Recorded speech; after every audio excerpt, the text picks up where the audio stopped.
This is CS952 Introduction to Web Technologies and Design, and this video covers how to successfully upload audio and video files. There are some common errors that students are having with uploading their audio and video files, so this video is going to address those errors. Remember, your website is not what's on your computer, not what you see when you preview your website, but what is actually online when you go to look at your website. So be sure, once you upload your site, to check your video, check your audio, make sure all of your links work. So let's say I'm working on this website. I've been working on my media page. I can see that my page has unsaved changes. I've got a little asterisk next to the word media.html. So I'm going to hit Save All. And now I want to preview my site in my local browser to see if everything looks good. So I'm going to choose Preview in Chrome. Page opens up in Chrome. I can play. My video is working just fine. My embedded video, yep, that looks like that's working great too. And I can play the sound of the pencil sharpener. So the page is working perfectly when I preview it on my local computer. So what I want to do is I want to upload these files now to my website. So I'm going to click my Expand to Show Local and Remote Files icon. It opens up. I can see on the right my local files.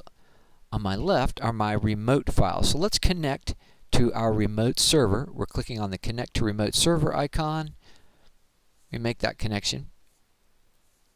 Now what I would like to do is upload, I know I need to upload my media file. That was a file I just changed. That's the file I just saved. So I'm going to click on the up arrow, put files to remote server, click there, and we're done. Just like that, no problem at all. Now the other thing I need to upload is this video. I haven't actually uploaded this video yet. If I look in my video folder online, it's empty. So I need to upload this video. So I'm going to click on my upload arrow for the video as well. Now when I do that, I get a message that says file activity incomplete. One file or folders were not completed. If you get a message like this, don't close it right away, because the message will give you tips on how to fix this problem. So let's click on the down arrow here where it says Details and see what kind of message we have. It says, an error occurred. Access denied. File activity incomplete. One file or folders were not completed with errors. This is the problem.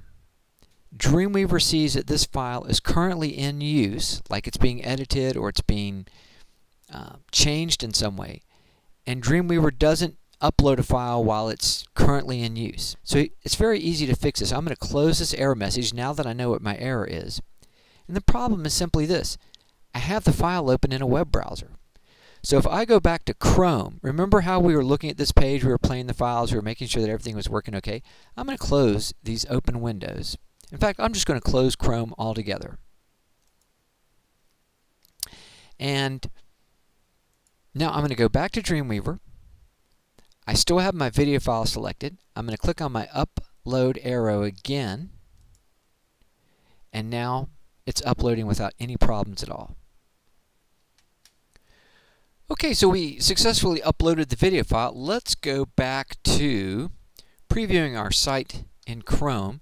And there was a song over here, Pencil Full of Lead. I decided to convert this into an audio file and add this audio file to my site. So this is the YouTube video that I used as a source. And when I come over here and look in my audio folder, I can see this is where I've added in my file. But when we convert these YouTube files to audio files, we would like to practice good file management with our name. We've got a long name here, it's got spaces in it, it's got dashes, and when we are uploading these files, I think some folks also had errors with the names of their audio files. So I'm going to get rid of all these spaces. Really all maybe I need is just the title of the song. I'm just going to go for Pencil Full of Lead. I'm going to delete any spaces, replace them with the underscore character, and really simplify my file name. I don't want to have any special characters like another period. I know notice some students had a period in the name, then a period in the period MP3 extension. That can cause confusion with web browsers. So we want to keep the name as simple as possible. We want to get rid of any spaces in there.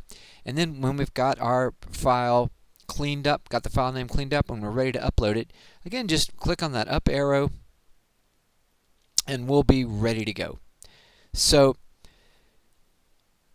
when we're uploading our media files, be sure to close any open programs, and also be sure to simplify the names of your files. And then after you've done both of these things, go back online and test your site to make sure that both the audio, the video, all of your links work.